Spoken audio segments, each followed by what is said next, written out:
Assalamualaikum warahmatullahi wabarakatuh.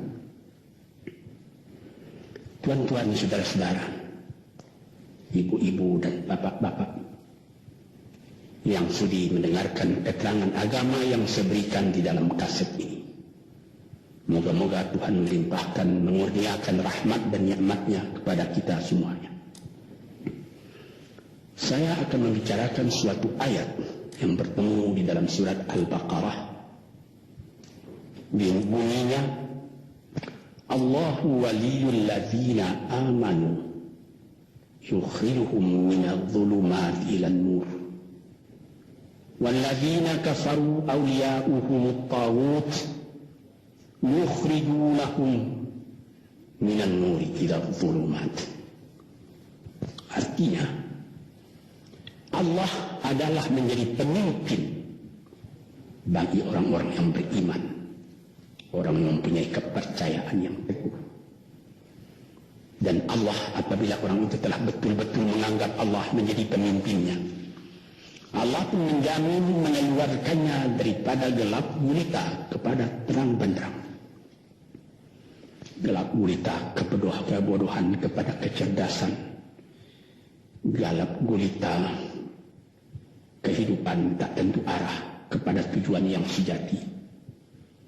Sebaliknya, orang yang kafir yang tidak percaya kepada Allah, maka sebaliknya yang terjadi, daripada terang benderang dia akan dipimpin oleh taghut, oleh kekuasaan-kekuasaan yang bukan bersandar kepada Allah. Yang demikianlah yang akan mengeluarkannya daripada terang benderang kembali ke dalam gelap gulita. Wa min nafsin la tashba'u, dan aku berlindung kepada Allah daripada nafsu, daripada diri, daripada ego, daripada tiap-tiap masing-masing diri ini yang tidak merasa kenyang. Ini juga bahaya besar. Inilah yang menimbulkan penjajahan di dunia. Inilah yang menimbulkan, disebut dalam bahasa Arab, al-ghazwul fikri, penjajahan. Sesudah Perang Dunia Kedua sudah banyak negeri-negeri yang merdeka, tetapi sekarang timbul lagi penjajahan baru. Apa? Penjajahan fikiran. Sehingga bangsa yang merdeka tadi tidak merdeka lagi fikirannya. Dia merdeka di dalam meniru kepada bangsa yang lebih kuat. Itu namanya terjajah juga. Jadi tuan-tuan yang terhormat, apa pangkalnya ini?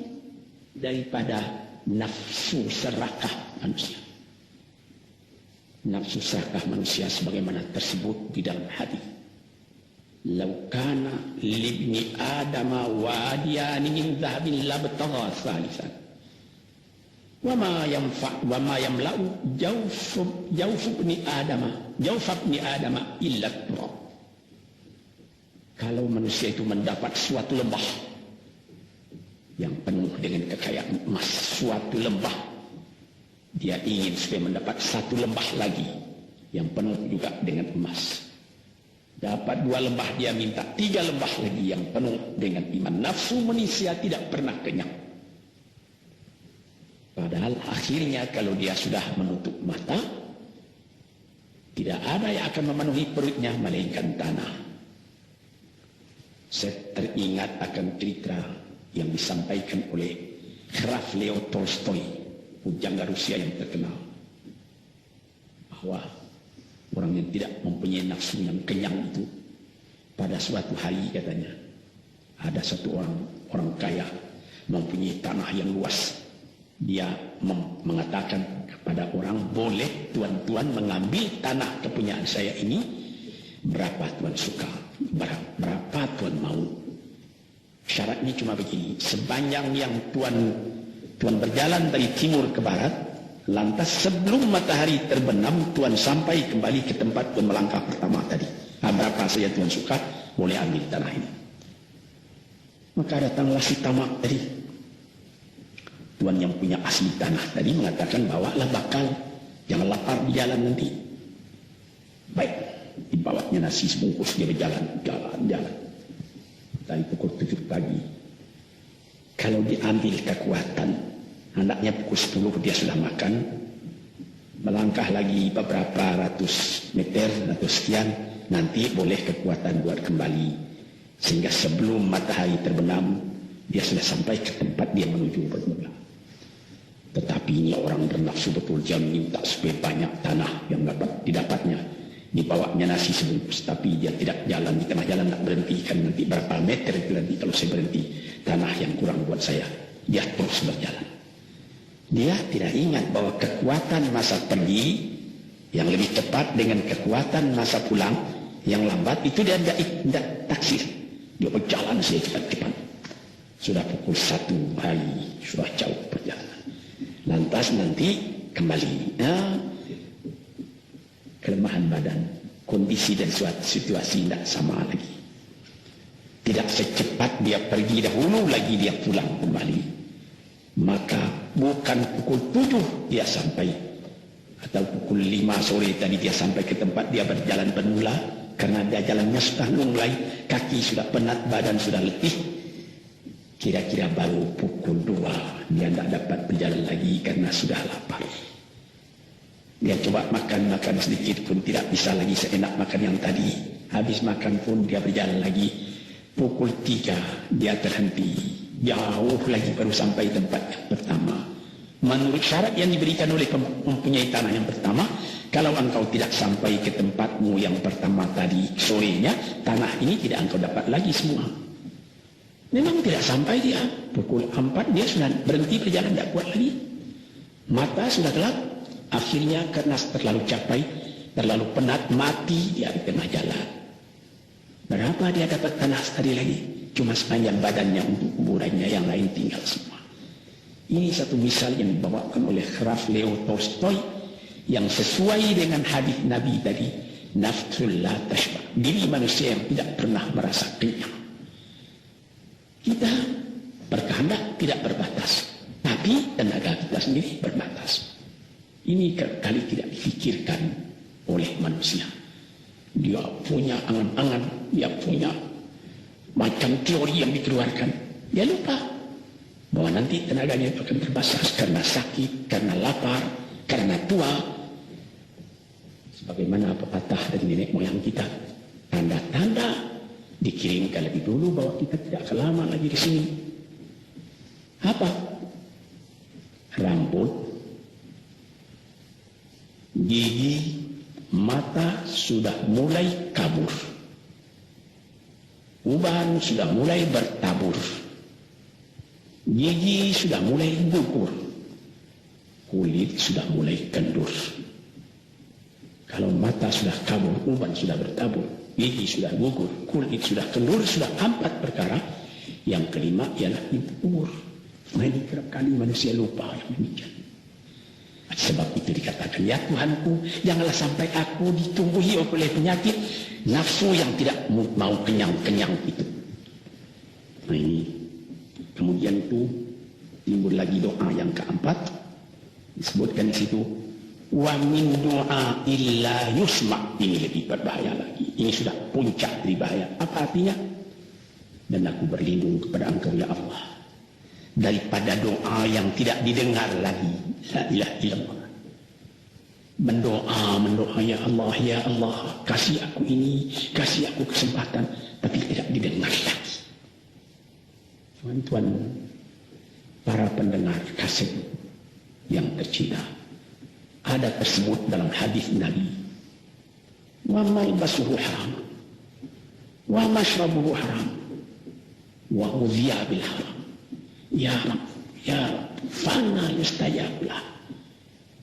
Ash'asa, aghbara. Badan sudah penuh dengan kekotoran, penuh debu. Yang mudu ilai ila sama, menadahkan tangan keduanya ke langit. Ya Rabbu, ya Rabbu, ya Tuhanku, tolong aku, ya Allah, bela aku. Padahal yang dimakan haram, yang diminum haram, dibesarkan dengan yang haram. Fana yustajabullah. Dengan jalan apa Allah Ta'ala akan mengabulkan doa itu? Badan kotor menghadap kepada yang bersih, meminta diberi kebersihan. Bagaimana caranya? Tuan-tuan yang terhormat, pernah dalam Quran Tuhan mengatakan, la yanzuru ilaih wa la yukallimuhum Allah wa la yanzuru ilaih. Allah tak mau mengajak dia bercakap dan Allah tidak memandang kepada dia. Saya sendiri dengan segala kerendahan hati mengatakan bagaimana beratnya kita bertemu dengan seorang orang besar. Lalu dia mengulurkan tangan kepada kita. Tapi mata kita tidak dilihatnya. Sengsara rasanya. Bagaimana dengan Tuhan kalau Tuhan tak mau melihat kita? Nah, sebab itu para pembaca, pendengar kaset yang tercinta, berdoalah kepada Tuhan supaya hati kita selalu terbuka. Jangan sampai kita mempunyai hati yang tidak khusyuk, ilmu yang tidak memberi manfaat, jiwa yang tidak pernah kenyang, dan doa yang tidak didengar. Ya Allah, dengarkan doa kami dan tunjukkan kepada kami jalan yang benar dan beri kami terang dalam kehidupan ini. Yang keempat ialah wa min du'a'i la yusma. Dan aku berlindung kepada Engkau ya Allah, jangan sampai doaku tidak terdengar, tidak didengar oleh Tuhan.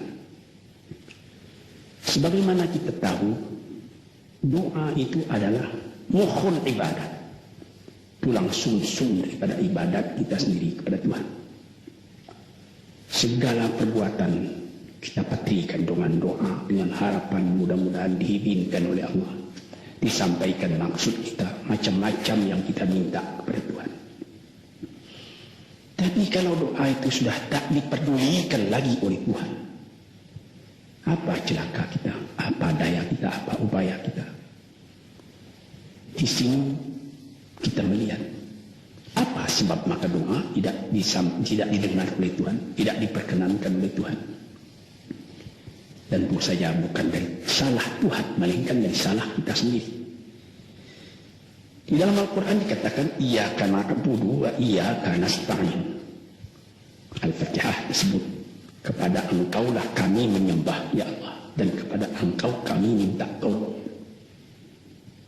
Tapi dengan tidak sadar kerap kali kita berbuat terbalik. Iyyaka nasta'in wa iyyaka na'budu, kepada Engkau kami minta tolong, lalu kepada Engkau kami menyembah. Minta tolong dulu baru menyembah. Minta tolong banyak-banyak tapi terima kasih tidak ada. Tentu saja tidak didengar oleh Tuhan. Di dalam satu hadis tersebut,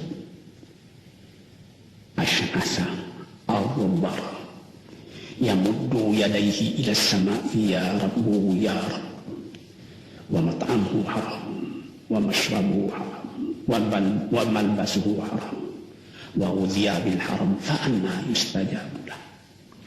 Badan sudah kotor, sudah berkeruyut, kesusahan, kegelisahan kehidupan terbayang kepada tubuh sendiri. Lalu menadahkan tangan ke langit meminta kepada Allah, ya Tuhanku, ya Tuhanku. Bagaimana Tuhan bisa mengabulkan? Dengan pikiran yang kotor engkau menghadap kepada Tuhan. Kalau tidak terkabul, jangan Tuhan yang disalahi, hatimu sendirilah salahi. Apa yang kau perbuat dalam kehidupan ini? Di mana terdesak engkau ingat kepada Tuhan. Di zaman kesenangan engkau lupakan Tuhan. Di dalam mendapat percobaan engkau merengek mengadu kepada Tuhan. Jiwa yang seperti ini janganlah sampai timbul pada diri kita sendiri. Saya sudah mengalami apabila saya berhadapan-hadapan dengan orang besar, saya ingin dia menghadapkan matanya kepada saya. Apa kabar saudara? Kabar baik. Dia lihat mata saya lihat mata dia. Tapi kalau ketika dia bersalam dengan saya, dia melihat kepada orang lain, bukan main sakit hati saya. Apa salah saya maka dia begitu? Mengapa tidak saya yang dipandang? Sedangkan dengan sesama manusia lagi begitu perasaan kita. Bagaimana dengan Tuhan? La yanzuru ilaihim wa la yukallimuhum. Allah tidak memandang sebelah mata kepada Allah, kepada kita. Allah tak mau bercakap, tidak mau bercakap dengan kita sepatah pun. Lagi mana tempat kita bernaung, bumi mana tempat kita berpijak kalau sudah demikian keadaannya. Nah, ini yang dijaga tuan-tuan yang terhormat dalam doa keempatnya itu. Hati janganlah sampai tidak khusyuk, ilmu janganlah sampai tidak memberi manfaat, nafsu janganlah sampai tidak kenyang, dan doa janganlah sampai tidak didengar. Saudara-saudara, moga-moga Allah memberikan kepada kita hati yang terang, Sebagaimana ayat yang mula-mula saya sebut tadi, Allahu waliyul ladzina amanu yukhrijuhum minadh dhulumati ilan nur. Allah lah jadi pemimpin bagi orang yang beriman, sehingga dari gelap gulita dibawa dia oleh Tuhan kepada terang benderang. Walladzina kafaru, tetapi orang-orang yang sudah tidak ada kepercayaannya kepada Tuhan, awliya'uhumut taghut, yang menjadi pemimpinnya bukan Tuhan tapi setan. Dia akan membawa orang itu daripada terang benderang ke dalam gelap gulita. Kita jadi meraba-raba dalam gelap kehidupan. Dalam meraba-raba itu masih ragu entah kemana akan pergi. Maut pun datang. Gelap selalu. Di dunia gelap, di akhirat pun gelap. Na'udzubillah min dzalik. Hadirin yang terhormat, para peminat kaset ini, moga-moga semuanya ini menjadi kenang-kenangan kepada Tuhan di dalam perjalanan yang jauh, di dalam keistirahatan hidup, sehingga mendapat ketetapan hati dan tumak ninah. Assalamualaikum warahmatullahi wabarakatuh.